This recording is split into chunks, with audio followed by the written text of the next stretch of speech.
Alex Marlow. He is the editor-in-chief of Breitbart, host of the Alex Marlow Show podcast, and a good friend to Charlie. Welcome, Alex, and please, your thoughts this evening.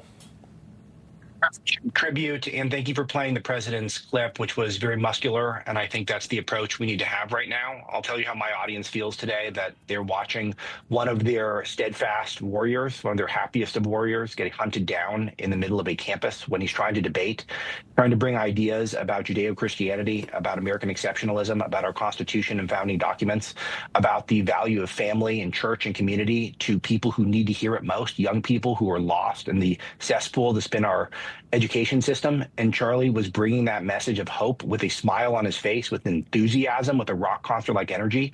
And that's where he's gunned down. It's beneath America, and it is a grave, grave moment in our history. But I've been lucky to get to know Charlie for a long time. He got his start in politics, writing an article for me at Breitbart News when he was a teenager. And I encouraged him, as well as Joe Pollak, my colleague at Breitbart, to write it up himself, to become the citizen journalist.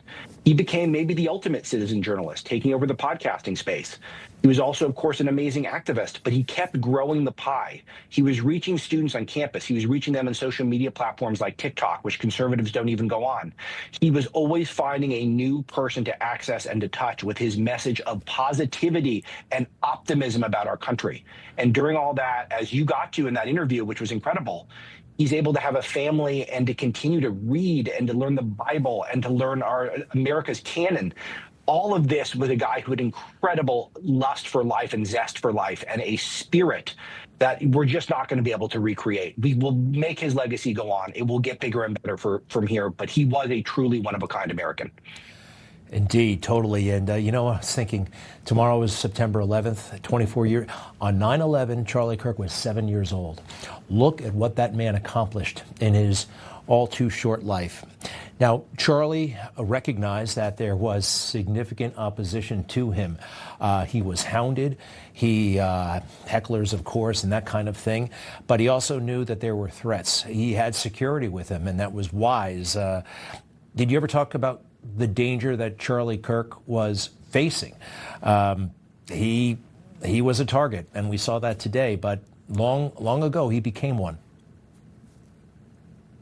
This is familiar. I was with Charlie on campus at UC Davis, maybe it was about a year or so ago, and maybe 2 years, and the Antifa or whoever it was bashed through the doors of the gymnasium. These are really thick panes of glass, just bashing through.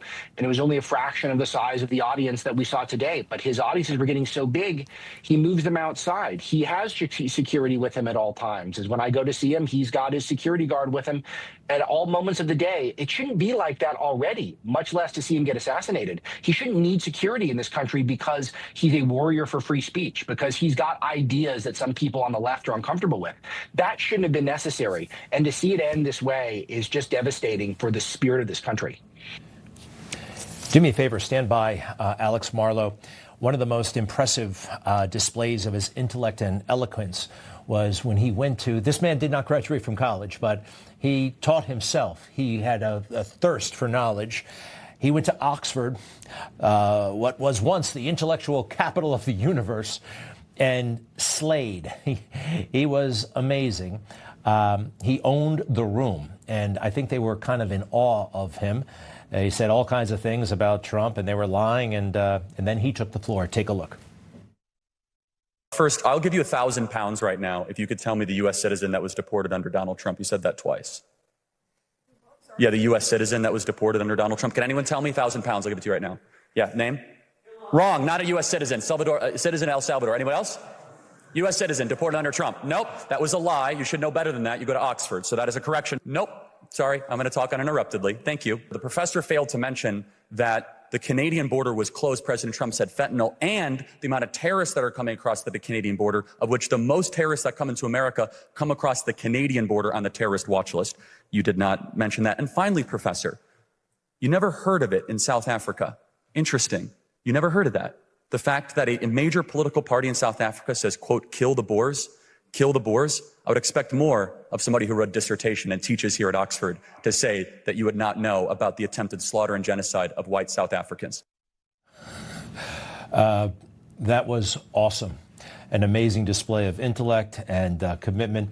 Anything you care to say about that? And also, Alex, you are the head of a great news organization.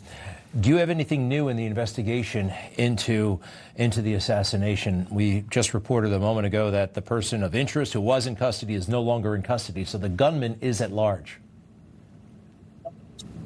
To add, your reaction in the newsroom was shock and dismay. I cannot believe that someone could get away for this long after committing such a heinous act. And he needs to be hunted down, and he needs to be made an example of in the public. But we'll see that. Hopefully, we'll get good news ahead. But a shocking development, and I have nothing to add beyond that. But I will opine briefly on Charlie's masterclass there in Oxford. Imagine the decades of moments like that Charlie deserved. He deserved to be here. He wanted a life of longevity. As he pointed out in that clip with you, he lived a life where he was planning for the future. He was planning. He was incredibly healthy.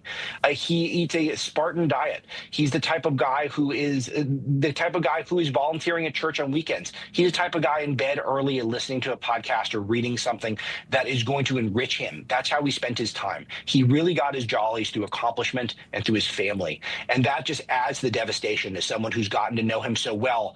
I'm so impressed with Charlie as a man. As a man, he was incredible. He wasn't just a great activist and broadcaster. He was a great person. And we can learn from him. And folks, you heard in our conversation, he didn't drink, he didn't smoke, he didn't do drugs, and that actually leaves a lot of time, more time than you might think. He doesn't watch, I have a feeling he wasn't watching the latest show on Netflix. He was so committed to learning and 2 hours of reading a day. It's amazing, and I think it was inspirational. Alex, Marlow, thank you. And with that in mind, look, I wasn't afraid to kind of tell Charlie, I admire the guy. I was kind of in awe of him. And again, a young man. Not everybody, who is this young guy? I knew I was in the presence of greatness, and I really felt like he would be the president of the United States. It kind of came up a little bit in a conversation. I had another one, and this was in July. Charlie was magnificent, and actually we made a little bit of news here. Take a look.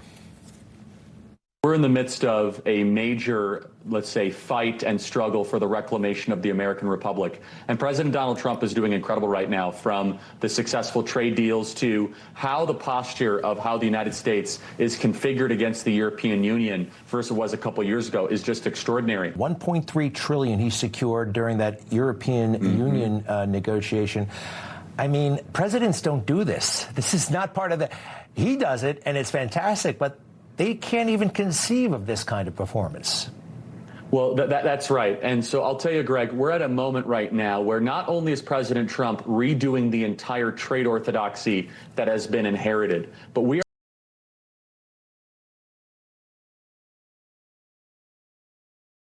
expectations. Remember back into the spring, we were told that, a recession is inevitable. All the forecasts are now anticipating a recession. Turns out the GDP number today was rock solid. The labor numbers are beating expectations. President Trump has used tariffs as a negotiating tactic and a tool to re-domicile capital back to the United States. We are the hottest country on the planet. And Charlie Kirk, if you look at the blogs and you look at the websites, a lot of folks think that you're going to be leading this country someday. We'll have to talk about that in the not too distant future.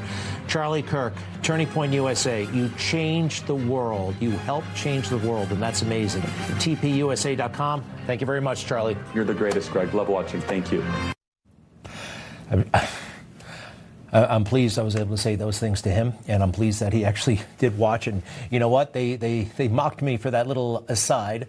Media Matters didn't think that was the right thing to say, but I really felt that was going to happen, and I'm devastated that it's not. But Alex Marlow, I'm very grateful to talk to you this evening, Editor-in-Chief of Breitbart. Hang in there, and we'll continue our conversations, and our best to your staff and family.